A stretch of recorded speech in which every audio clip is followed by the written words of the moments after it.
Di dalam rumah terlihat Geonwoo dan Hawa sedang mengaduk madu di dalam gelas.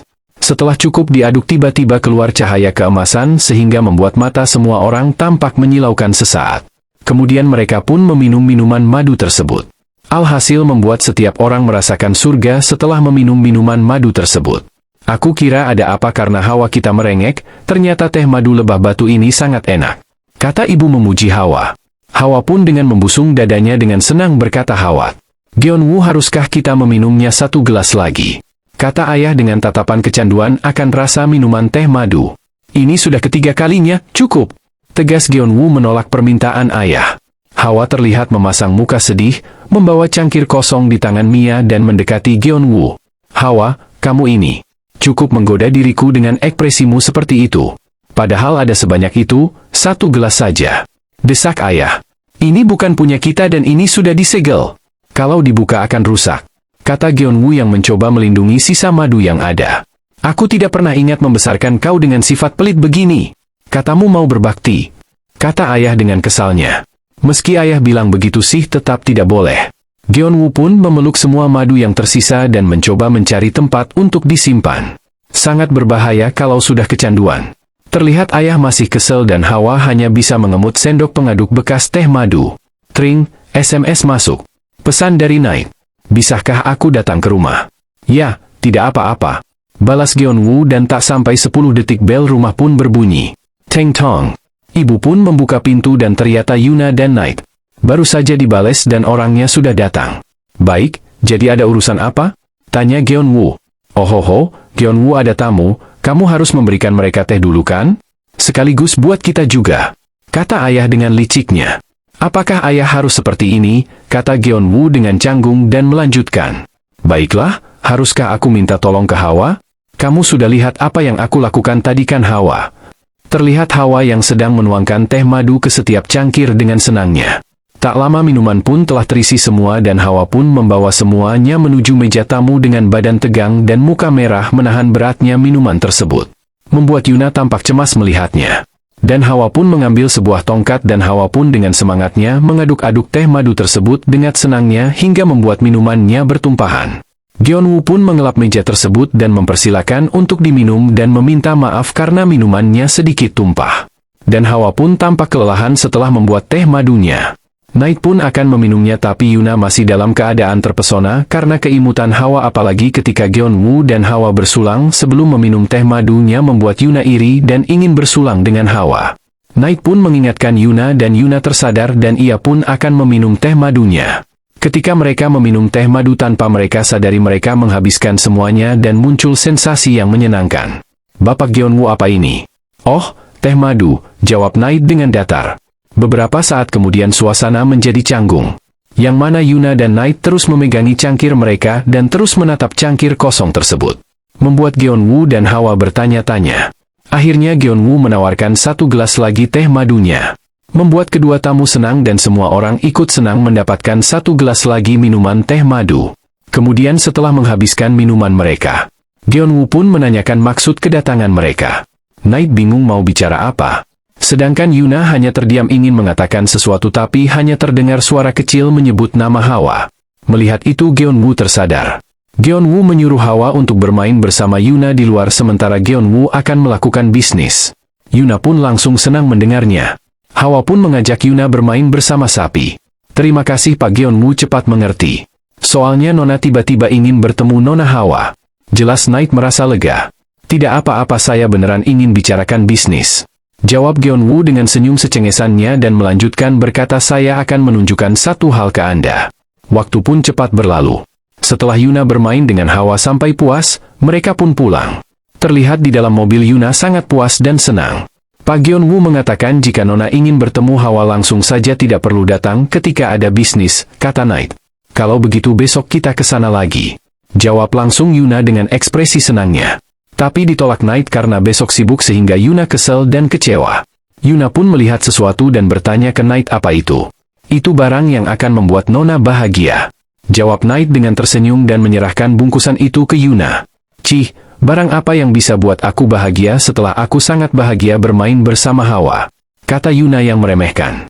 Dan ketika Yuna membuka bungkusan tersebut, langsung muncul notifikasi. Train. Madu lebah batu yang penuh dengan energi musim semi. Tingkat A+. Ini adalah madu lebah batu yang penuh dengan energi musim semi. Sifat khusus dari madu lebah batu muncul dari proses saat lebah batu mengumpulkan madu dari bunga musim semi. Aroma musim semi yang menguar sangat harum. Oh, ditambah lagi, ada berkat roh juga. Ini bahan paling penting untuk mengolah ahreum. Ada sekarang lebih dekat dengan ramuan pertumbuhan Nona. Yuna terdiam dan menatap Knight. Selamat Nona. Tambah Knight tersenyum. Yuna pun tak bisa membendung kebahagiaannya hingga air mata pun tumpah membasahi wajahnya. Yuna sangat bersyukur karena bahan yang sulit ia dapati sekarang ada di tangannya selangkah demi selangkah. Dengan muka dipenuhi air mata Yuna berterima kasih ke Knight. Knight pun membalas bahwa Nona harus berterima kasih ke Pak Gyeonwoo. Di sisi lain terlihat Gyeonwoo memikirkan apakah madu tersebut membuat Yuna senang. Dan di sampingnya Hawa yang imut senang menggoyang-goyangkan cangkirnya di atas mulutnya.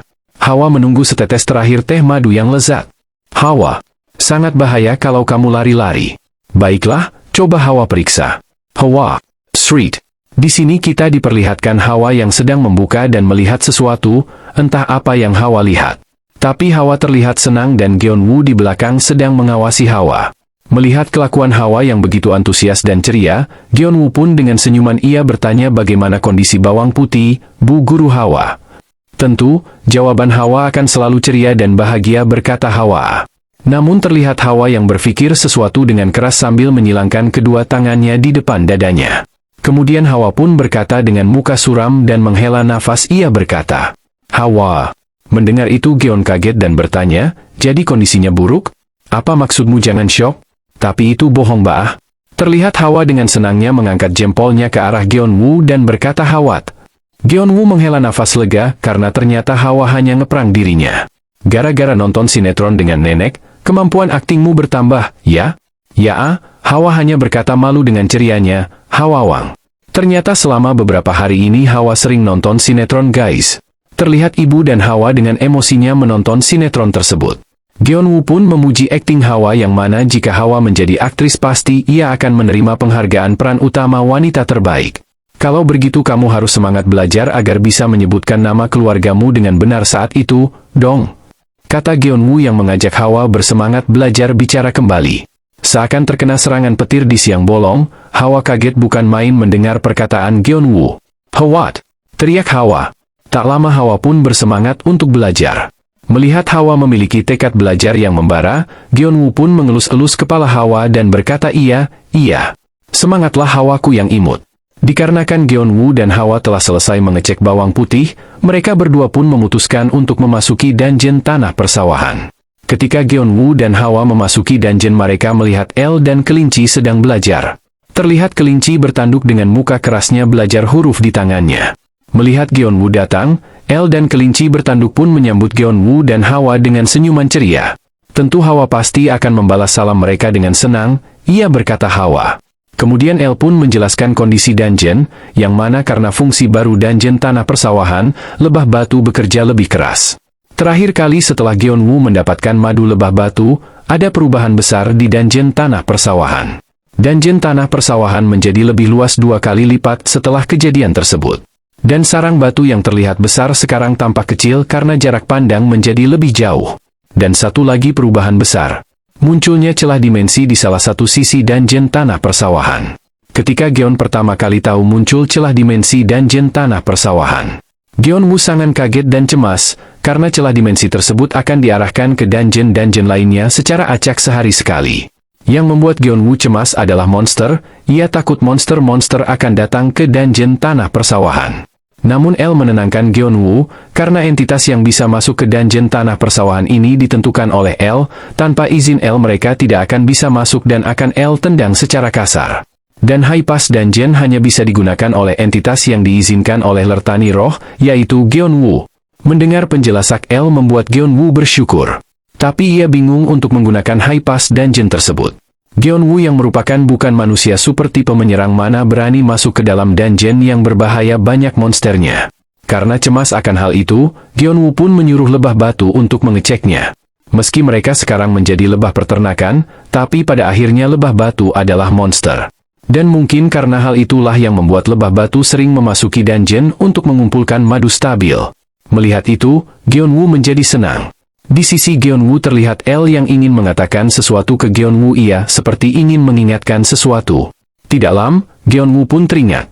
Ia berjanji akan melakukan tes huruf pada hari ini. Terlihat anak-anak terlihat senang, mereka sudah menunggu untuk dites.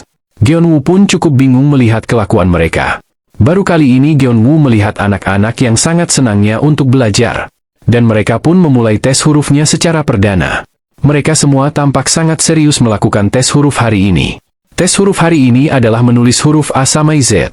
Bahkan si kelinci bertanduk saja bisa menulis menggunakan krayon. Membuat Geonwoo takjub. Melihat anak-anak serius belajar membuat Geonwoo bosan sendiri tanpa kerjaan. Geonwoo pun melihat ladang yang luas di dungeon tanah persawahan. Ia mulai berpikir perencanaan pertanian selanjutnya. Train. Tantangan ke-5 untuk menjadi petani roh sejati. Anda yang mulai mempertimbangkan rencana baru pertanian. Bertani melalui pertimbangan dan pemikiran yang dalam juga tidak buruk, tapi terkadang melakukan sesuai yang diinginkan juga akan membantu. Ayo coba tambahkan produk pertanian lebih banyak dari rencana yang sudah ada. Tujuan, menambah lebih dari 2 jenis produk pertanian selain produk pertanian yang sudah ada. Kompensasi keberhasilan, hadiah dari petani pro yang pensiun. Kompensasi kegagalan, dukungan dari petani pro. Melihat itu pun dengan senang hati Geonwoo terima tantangannya. Tapi Geonwoo bingung.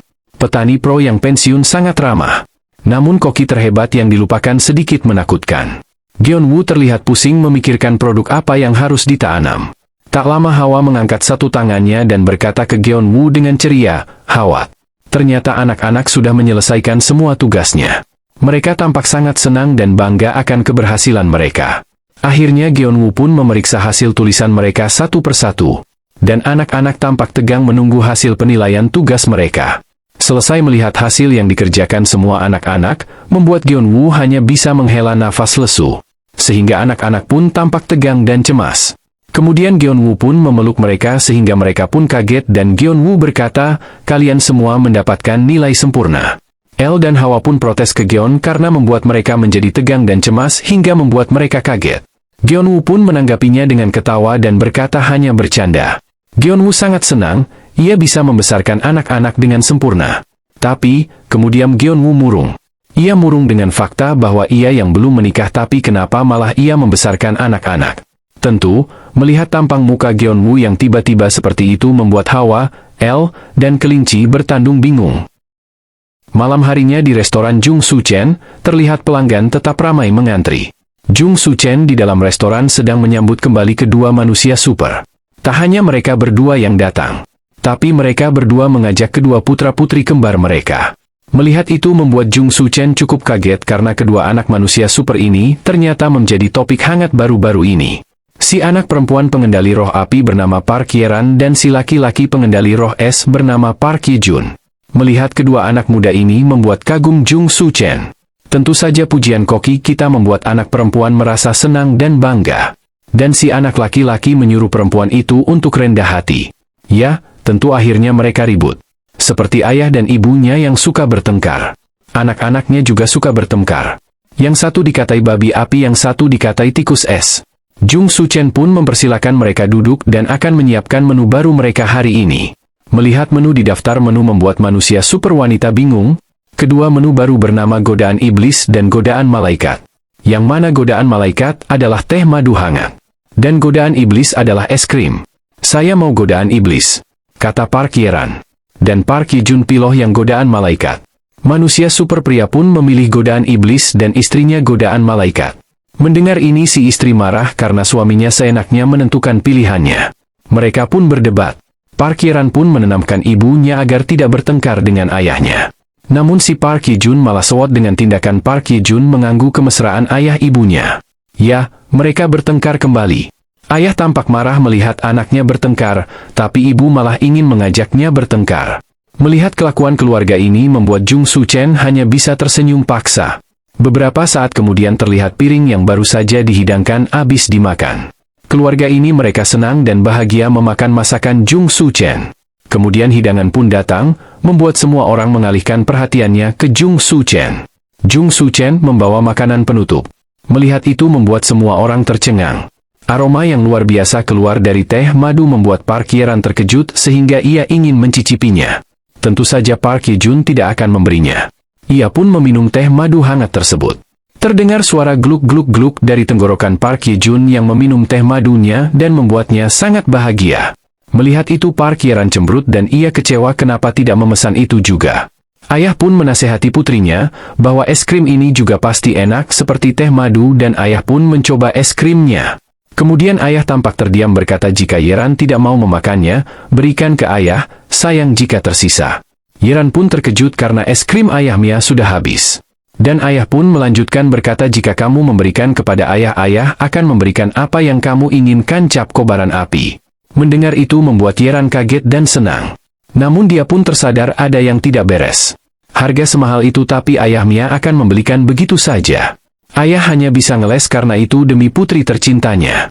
Melihat keanehan ayah membuat Ye-ran memakan sendiri es krimnya. Dan ia terkejut. Seolah-olah tubuhnya terstrum oleh gigitan lebah-lebah. Ye-ran sangat menyukai rasanya. Membuat Ye-jun ingin menyicipinya. Tentu saja langsung ditolak. Sehingga membuat Ye-jun kesal. Melihat muslihatnya gagal ayah kecewa tidak bisa memakannya lagi. Di belakangnya ibu memanggil suaminya dengan mesra dan imut. Mendengar suara imut istrinya membuat ia merinding dan takut.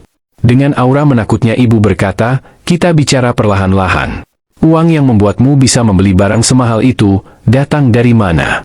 Jung Su-chen hanya bisa terdiam dan berkeringat melihat pertengkaran keempat anggota keluarga ini. Keesokan harinya Geon-woo dan Hawa berjalan bergandengan tangan dengan senangnya. Tiba-tiba handphone Geon-woo pun berbunyi. Membuat Hawa bertanya-tanya. Ketika Geon-woo melihat pesan masuk, ternyata Jung Su-chen yang mengirimi pesan berkata, tolong selamatkan aku. Sepertinya dia menjadi sibuk karena masakan yang dia buat menggunakan madu yang kita berikan populer. Kata Geon-woo tersenyum. Hawa pun sangat gembira mendengarnya hingga melompat-lompat kesenangan. Mereka pun pergi ke dungeon tanah persawahan. Ketika masuk dungeon, Geon-woo pun kaget. Terlihat semuanya berkumpul bersama. Melihat Geon-woo datang El pun menyapanya dan mengatakan ada masalah besar. Dan tentu saja si Hawa kita malah senang melihat semuanya kumpul. Mendengar ada masalah besar membuat Geon-woo panik. Dan El tampak khawatir. Dan Geon-woo pun terkejut ketika menoleh ke Hawa. El pun mengatakan goblin pencuri datang kembali, buat Geon-woo terkejut. Dan terlihat Hawa yang mengangkat karung ukuran besar di atas punggung belakangnya. Kemarin malam di dungeon tanah persawahan. Terlihat suasana dungeon tampak remang-remang. Di tempat yang sangat hening ini, terbuka retakan dimensi kembali. Sebuah sosok pun tampak baru saja meninjakan kaki di dungeon tanah persawahan dari dalam celah dimensi. Dan itu adalah goblin si pencuri. Lagi-lagi datang tamu yang tidak diundang dan pulang pun tidak diantar. Tuing, muncul kepala El yang mengintip. Tuing, muncul kepala-kepala kelinci yang ikut mengintip. Goblin pun tidak menyadari bahwa ia telah diketahui kedatangannya. El pun dengan tampang ketidaksukaannya. Karena goblin ini yang membuat dia menjadi bersalah dan selalu El tunggu-tunggu kedatangannya. Tapi, El pun tampak kagum akan sesuatu. Dia tercengang akan rambut si goblin yang mencolok. Tampak indah dan berkilau.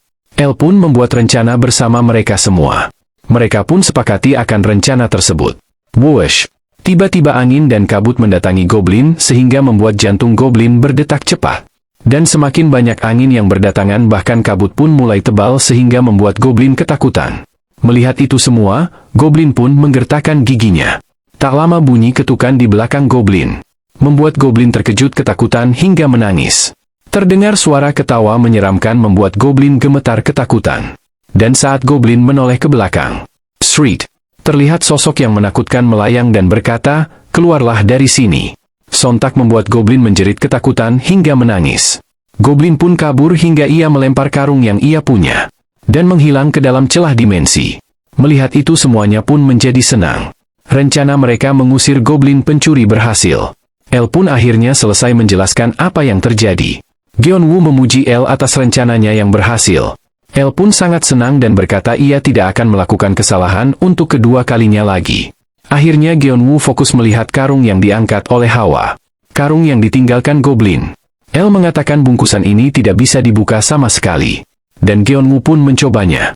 Para roh dan lebah batu telah mencoba membukanya tapi tidak bisa terbuka. Geon-woo berpikir apakah kita harus membukanya dengan membaca mantra-mantra. Ketika mereka semua bingung akan cara membuka bungkusan tersebut, di belakang mereka terdengar suara berjatuhan. Dan terlihat Hawa yang membawa bungkusan tersebut mengeluarkan isi barang-barang yang ada di dalamnya. Gyeonwoo tercengang Hawa bisa mengeluarkan barang-barang tersebut dengan cara membalikannya dari celah sekecil itu. Tentu Hawa kita berdiri dengan bangganya atas kehebatan dirinya. Mereka tampak senang barang-barang mereka kembali dan masih banyak barang lainnya yang memukau mereka semua.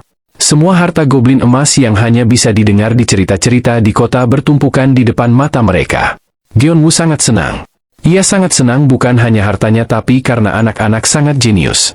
Mereka bisa membuat rencana mengusir goblin pencuri, ahreum yang diolah, tanduk kelinci, madu lebah batu yang diolah. Tapi entah kenapa itu berkurang banyak. Selain itu banyak barang lainnya. Mereka melihat semua barang, tapi tidak diketahui fungsi barang-barang tersebut. Notif pun berbunyi. Train. Biji tanaman neraka. Produk pertanian punah. Biji tanaman neraka yang katanya eksis di masa lalu. Ada rumor kalau ini tanaman yang menjatuhkan apapun ke neraka. Selain itu, tidak ada yang diketahui lagi. Sebuah bibit yang didapatkan Gyeonwoo yang membuatnya merinding. Penjelasan yang mengerikan itu membuat Gyeonwoo bergetar hebat. Ia bingung mau menanamnya atau tidak. Dan Hawa pun terkejut melihat sesuatu. Hawa sangat senang melihat nenek kakeknya. Hawa. Tiba-tiba terdengar suara yang membuat Hawa menoleh. Dan ternyata Yuna dan Night datang. Membuat Gyeonwoo dan Hawa tercengang. Yuna dan Hawa pun saling tos tangan. Yuna, apakah kamu datang untuk bermain bersama Hawa? Tanya Gyeonwoo. Tidak, aku datang karena urusan lainnya, kata Yuna sambil tangannya mengelus-elus kepala Hawa. Nick pun menyerahkan kue beras sehingga membuat Gyeonwoo kaget. Tapi Gyeonwoo dan Hawa tampak menyukainya. Night pun menjelaskan bahwa ini kue beras untuk pindahan rumah. Karena mulai sekarang Yuna dan Night akan pindah rumah di samping rumah Gyeonwoo. Dengan ini Yuna bisa lebih sering bermain bersama Hawa. Tentu Hawa sangat senang ada teman bermain.